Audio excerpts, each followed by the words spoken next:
Yeah, and I think Stevie Wonder and people who, I say people who get it. When I say people who get it, I don't mean to lambast, passive-aggressively lambast people who don't feel the same way. But I think when I say that Stevie Wonder gets it, it's because I really do think he just gets it. You know, because he and I are on the same tip where it's like, it's a beautiful thing. Dig it. Live it, love it, be it. There it is. And I know that people are kind of like, you know, why so optimistic? What's the deal? It just depends on how you want to spend your time. That's really what it boils down to. And it's not that I enjoy things because I have no choice. Otherwise, it'll just be crap all day long. No, I honestly, you know, I feel well, I am well, and until I get sick, I'm going to appreciate being well. And even when I get sick, I think it's important to appreciate how well you've been. You know, a lot of people, and that's kind of how humans operate, I think, naturally. We don't really what do they say? You don't know what you've got until it's gone. It's that idea. That I assure you, once it's gone, you're going to reflect and think, man, I wish I had really appreciated things now. And that's kind of what makes, I think, humans ultimately predictable, and yet rather sporadic. Like, for instance, here's the deal. We all know, like, that's a saying. It's in a Joni Mitchell song that I think Janet Jackson covered, so it went pop. Like, we all know the idea that we as human beings tend to not appreciate what we have until we no longer have it. We already know this, and yet we persist in our behavior. And it's kind of like, well, you know this, right? So why don't you just appreciate what you got? Well, because then you know, and there's no real answer for it. The fact is, we just take things for granted. I do it all the time. I mean, I am not excused from this table. But I think if you can bring that to a minimum, you're more likely to just enjoy everything. And I think that's where the predictability of people comes in. You know, the predictability of human beings comes in when you see people acting according to what they probably would be acting. You know what I'm saying? Where you're just kind of like, oh, you're taking things for granted. Okay. You know, it'd be surprising. It's surprising for people. I've had people who be like, dude, what the hell is your deal? Because I've changed a lot throughout the years, and I've not always been this, you know, bubbly. Though I'm not, you know, I don't mean to come off unrealistic. You know, I'm quite aware that life is not peachy, but existence is a blessing. So it's really the mix of the two. It's a ratio. But I've had to explain to people, you know, I come off real goofball, but I can't help but look at this as anything other than advantageous. I just can't. And I don't want to be the 90-plus-year-old who looks back and says, damn it. Even after I figured things out at my upper 20s, I still wasted time. No. And I didn't waste it. There is no such thing as wasted time, by the way, people. You can't waste. Time is as time will be. Time is just time. And there is no wasting it. You can't. You can use it for reasons or purposes other than perhaps what you feel you later should, or rather you later feel you should have. Anyway, the point is you can use it, you can misappropriate your use of time. But time itself cannot be misappropriated. It can't. It just is what it is. So, you know, I do recommend going here and there and doing things and enjoying life. And I know it sounds cheeseball and hokey, and it is deeply embedded in my belief of my understanding of a world outside of life. But you know, like I was saying the other day, I haven't put much thought toward heaven. I haven't put much thought toward the Mashiach, the Messiah, which a lot of Jews do. Some more than others, but I mean, just like Christians, and I don't know much about Islam, but the Judeo-Christian idea of someone coming down to essentially bring everything back together. I haven't really paid much thought to that at this point in my life, and it's because I largely don't think it matters. I don't say that because, well, he or she or it or whatever is not going to come around in my lifetime, so what's the big whoop? It's not that. It's just that I tend to think more about how humans will interpret the Messiah if he or she or it were to come on down.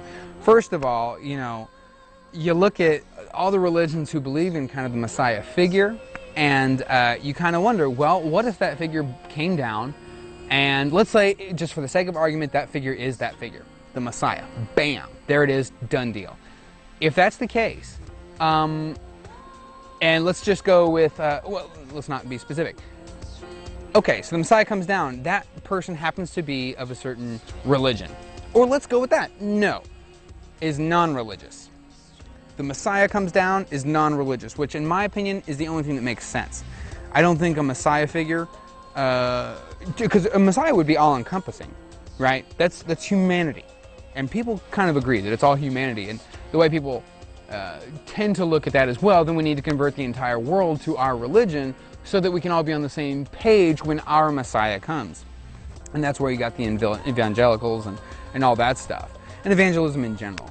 And not just the Christian evangelism, but I mean just proselytes? I don't know. Anyway, people who go out there and preach.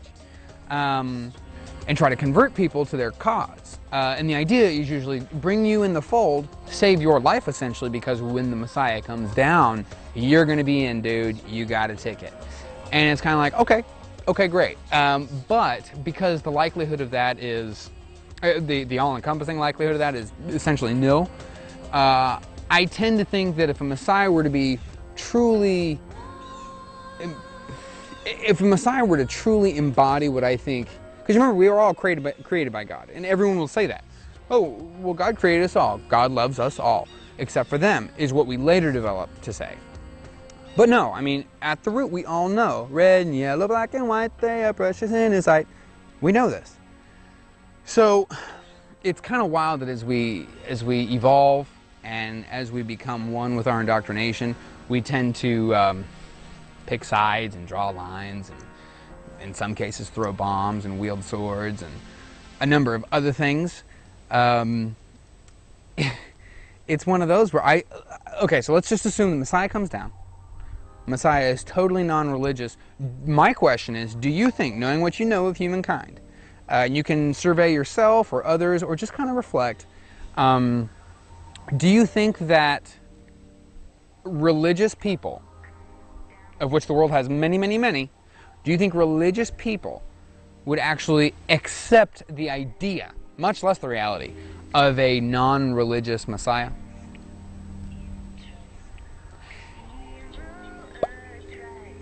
And again, I don't mean to say, you know, people are too predictable, but I tend to think not. I have a feeling that a number of things would probably happen.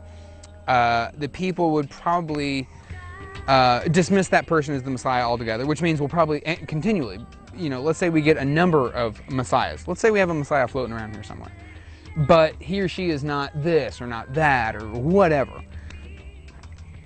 If they don't fall in line, we likely will not accept them as what we wish to have. And it's because I think our expectations are tilted in such a way that, you know, well, how could it be the Messiah? He's not a, you know, well, I mean, sure, right, miracles and so on, but she's not a, you know. And I'm not saying religion is going to thwart the coming of a Messiah. I just think that religion might thwart people's ability to appreciate in what form the Messiah might show.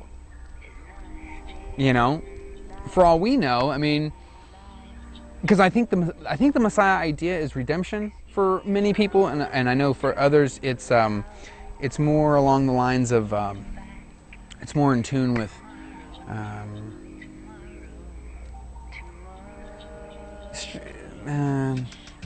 kind of reconstruction, I guess, of a better time, a better era, a pure ideal, and that's cool. I mean, they're both cool ideas. I just don't know if we're going to be open to that potentiality if the figure does not actually live up to our own preconceived notions of what that figure will be. And that's, I think, kind of the danger with religions for me personally, excuse me. It comes with a number of preconceived notions that I think ultimately sway you in a manner that prevents you from perhaps seeing things as maybe you normally would. You know, I'm not saying as they are. Things are what you make them. I'm not saying that there's a fact out there. I think my mom is reading me a Nietzsche quote today that Dad's got on the fridge. And it says something about, you know, facts are, you know, no such thing as fact, or facts are all perspective, or basically life is what you make it. I mean, really. Facts are really not even the point. And I agree with that. I don't know much about Nietzsche. I heard he's kind of an ass, but I don't know. Anyway.